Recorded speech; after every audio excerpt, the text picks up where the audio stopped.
Good morning তোমরা সবাই কেমন আছো। তো দেখো আজকে আমি নিয়ে নিয়েছি পুঁটি মাছ। এখানে প্রায় 300 গ্রাম পুঁটি মাছ আছে।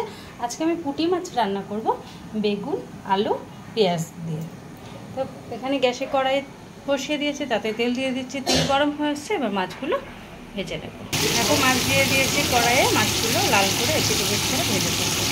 দেখো পুঁটি মাছগুলো লাল হয়ে ভাজা হয়ে গেছে, এগুলো নামিয়ে নেব। কড়াইয়ে সামান্য আরও তেল দিয়ে দিয়েছি আর দিয়ে দিয়েছি একটু কালো জিরা। এবার দিয়ে দেবো কুচিয়ে রাখা পেঁয়াজ আর দেবো চিড়ে রাখা কাঁচা লঙ্কা দিয়ে আমি 2 থেকে 3 মিনিট তেলের সাথে এটা ভেজে নেব। পেঁয়াজটা 2-3 মিনিট ভাজা হয়ে গেছে, এবার দিয়ে দেবো কেটে রাখা আলুগুলো আর দেবো বেগুনটা দিয়ে আমি 5 থেকে 7 মিনিট কিন্তু পেঁয়াজ আর লঙ্কার সাথে বেগুন আলুটা ভেজে নেব। দেখো আলু বেগুনটা কিন্তু ভাজা ভাজা হয়ে এসছে। এবার এর মধ্যে দিয়ে দেবো হলুদ, সামান্য লঙ্কার গুঁড়ো আর স্বাদ মতো লবণ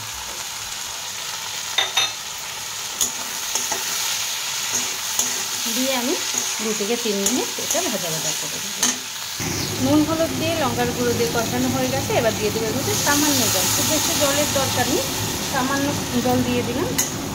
এবার নেড়ে চেড়ে দেখো জলটা ফুটছে, এবার দিয়ে দেবো ভেজে রাখা মাছগুলো দিয়ে আরও 10 মিনিট আমি গ্যাসের ফ্লেমটা একদম কমিয়ে ঢেকে কিন্তু রান্নাটা করে নেব। দেখো পুঁটি মাছের চচ্চড়িটা কিন্তু রেডি হয়ে গেছে। এর উপরে আমি সামান্য সর্ষের তেল ছড়িয়ে দেব। ছড়িয়ে নাড়াচাড়া করে কিন্তু নামিয়ে নেব। দেখো আমি তো বানিয়ে নিলাম আলু বেগুন দিয়ে পুঁটি মাছের চচ্চড়ি। তো তোমরাও এভাবে বানাও, বানিয়ে খাও, খেয়ে জানাও তোমাদের বানানো পুঁটি মাছের চচ্চড়িটা কেমন হয়েছিল। ওকে টাটা, আজকের মতো এটুকু, আবার দেখা হবে পরের ভিডিওতে।